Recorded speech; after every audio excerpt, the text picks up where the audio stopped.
Assalamualaikum warahmatullahi wabarakatuh. Hi, good morning everybody. How are you today? For those of you who are doing well, I am happy for you. And for those of you who are not doing well, don't give up. Whatever it is, I hope it gets better soon. Okay, today we will study the subject of Pancasila and citizenship education. Before we enter this discussion of the material, it will be good if I introduce myself. My name is Hisna Safitri. You can call me Ma'am Hisna.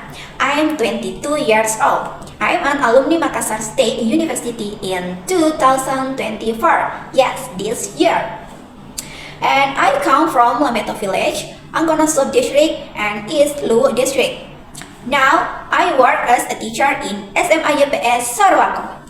Well, that's enough of my self-introduction. Now, let's get into the learning material. The material I present is Pancasila in era globalization. Ketika kita mendengar kata Pancasila, apa sih yang terbayang di kepala kita? Yaps, Pancasila adalah dasar negara, ideologi negara, dan pedoman dalam kehidupan berbangsa dan bernegara. Nah, Pancasila di era globalisasi, apa sih pentingnya? Sangat penting untuk menjaga eksistensi kepribadian bangsa Indonesia dan untuk menyaring budaya dari luar yang dapat diterima dan tidak dapat diterima oleh budaya Indonesia. Karena di era globalisasi ini, batas-batas negara itu seakan tidak terlihat. Nah, selain itu, Pancasila juga memiliki peluang loh di era globalisasi. Apa sih peluangnya? Nah, saya akan membahas 4 peluang Pancasila di era globalisasi. Peluang yang pertama itu di bidang politik.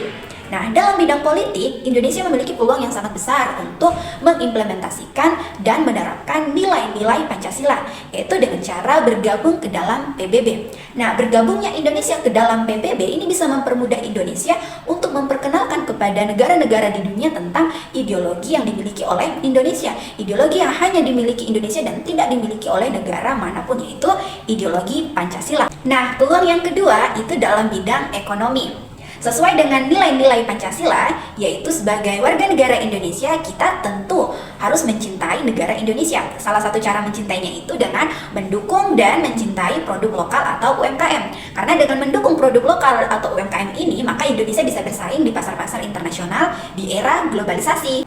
Nah, peluang yang ketiga itu dalam bidang sosial budaya. Nilai sosial budaya sangat diperlukan untuk membangun masyarakat yang rukun dan sejahtera dalam konteks sosial budaya di Indonesia. Masyarakat Indonesia tentunya memiliki karakteristik tersendiri, yaitu menjunjung tinggi nilai kekeluargaan, kesopanan, dan religius.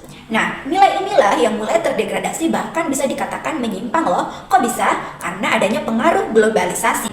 Nah, oleh karenanya, keberadaan Pancasila atau peran Pancasila ini sangat diperlukan untuk menyaring mana sih budaya yang bisa diterima dan tidak bisa diterima oleh Indonesia.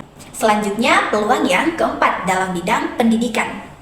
Adanya globalisasi, terutama dalam perkembangan teknologi, dapat meningkatkan kualitas pendidikan di Indonesia, yaitu membawa perubahan pada sistem pembelajaran yang ada di Indonesia. Yang dulunya pembelajaran hanya bisa dilakukan tatap muka, sekarang bisa dilakukan dengan cara daring, bisa dilakukan di mana saja dan kapan saja. Okay, that's enough of our discussion of today's material.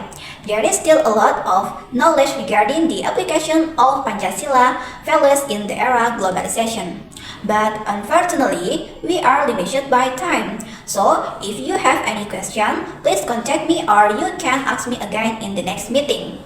That's all for me. Thank you so much for your time and your attention. Assalamualaikum warahmatullahi wabarakatuh.